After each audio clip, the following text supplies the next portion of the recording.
আর ফের অ্যাকশন মোডে রাজ্যপাল, স্কুল পরিদর্শনে বেরিয়েও ভোটের অ্যাকশন বোসের।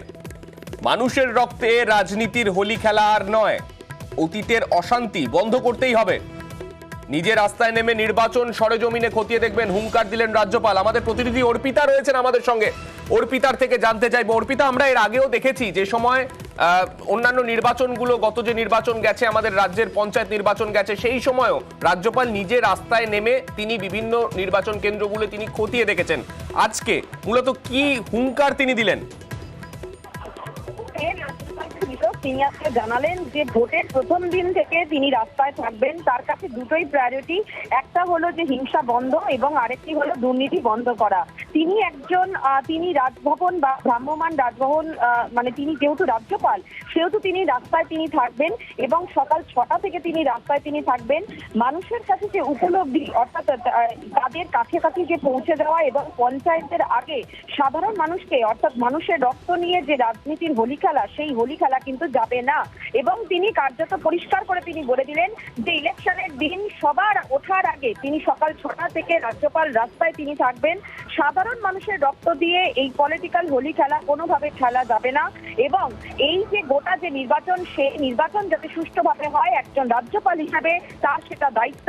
সেই কারণে কিন্তু তিনি আজকে পরিষ্কার করে তিনি আজকে জানালেন। বেশ অর্পিতা, তুমি সঙ্গে থাকো। রাজ্যপাল আজকে কি বলেছেন শোনাবো। I will be in the field right from day one of the election. My two priorities will be to see that violence is ended, corruption is ended in election. That I will do to the best of my ability. I will be on the road at 6 a.m. before others wake up. I will be acting as part of the Gen Rajbhavan or Mobile Rajbhavan. I will be available with the people. You know what I once said during the Panchayat election? Political holy with the human blood will not be allowed in Bengal anymore. আমাদের সঙ্গে রয়েছেন তৃণমূল মুখপাত্র Shantanu Sen. Doctor Shantanu সেনের কাছে যাব। শান্তনু বাবু, যে ছবি আমরা দেখতে পেলাম এর আগের নির্বাচনের ক্ষেত্রেও দেখেছিলাম, রাজ্যপাল রাস্তায় নেমে নির্বাচনের সময় বিভিন্ন কেন্দ্রে ঘুরে বেরিয়েছেন। আজকে তিনি বললেন মানুষের রক্তে রাজনীতির হোলি খেলা আর নয়, অতীতের অশান্তি বন্ধ করতে হবে। তিনি কার্যত হুঙ্কার দিলেন নির্বাচন ঘোষণার আগে। কি বলবেন? দেখুন, এই রাজ্যের সাংবিধানিক প্রধান হয়েও রাজ্য সরকারের পয়সা খরচা করে তিনি বিজেপির মুখপাত্র এবং বিজেপির তল্পিবাহকতা করে বিজেপির সুরে গান গাইছেন দীর্ঘদিন ধরে, সেটা আমরা সবাই দেখেছি। তিনি সকাল থেকে বেরোবেন, খুব ভালো কথা, কিন্তু আমি বলবো বেরোনোর সময় তিনি যেন বিজেপির চশমাটা না পরে বেরোন।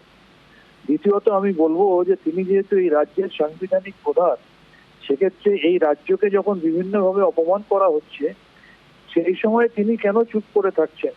তিনি কেন বলছেন না যে ন্যাশনাল ক্রাইম রেকর্ড ব্যুরোর তথ্য অনুযায়ী বিজেপি শাসিত রাজ্যগুলোর থেকে এই বাংলায় আইন শৃঙ্খলার অবস্থা অনেক অনেক অনেক ভালো থাকা সত্ত্বেও কেন বাংলাকে অপমান করার জন্য নির্বাচন ঘোষণার আগে থেকেই এখানে কেন্দ্রীয় বাহিনী পাঠিয়ে দেওয়া হচ্ছে?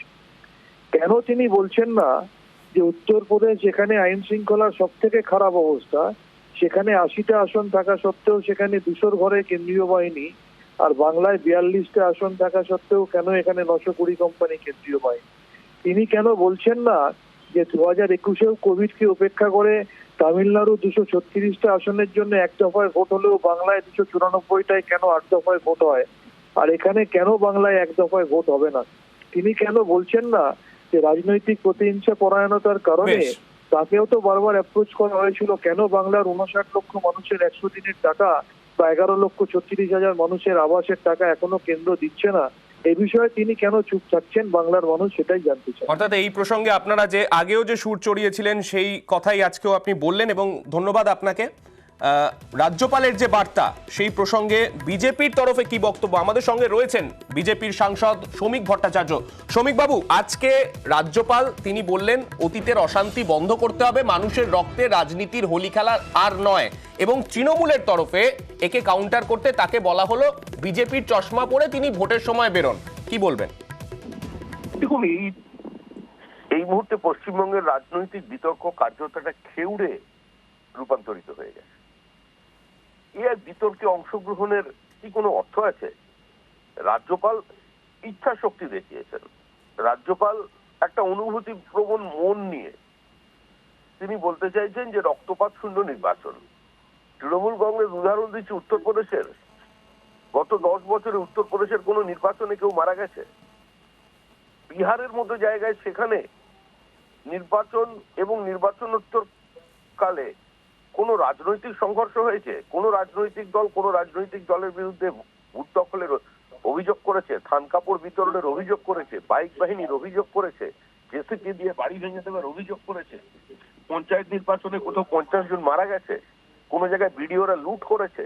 কোন জায়গায় মানুষ ব্যালট পেপার খেয়ে ফেলেছে, ব্যালট বক্স নদীতে ছুঁড়ে ফেলে দিয়েছে? সুতরাং এই সমস্ত নিয়ে আলোচনা করে কোথাও লাভ নেই। এই যে এত কেন্দ্রীয় বাহিনী পশ্চিমবঙ্গে আসছে, এটা বাংলার লজ্জা, বাঙালির লজ্জা। এটাতে কিছু করার নেই। রাজ্যপাল বলছেন মাঠে থাকবেন, একটা বার্তা দিতে চাইছেন। রাজ্যপাল তো প্রত্যেক বুথে ঘুরতে পারবেন না, প্রত্যেক লোকসভা কেন্দ্রে ঘুরতে পারবেন না, সেটা সম্ভব নয়। তিনি একটা বার্তা দিচ্ছেন যে রক্তপাতহীন নির্বাচন। সেই বার্তাটাকে গ্রহণ করবার মতো ক্ষমতা তৃণমূল কংগ্রেসের নেই।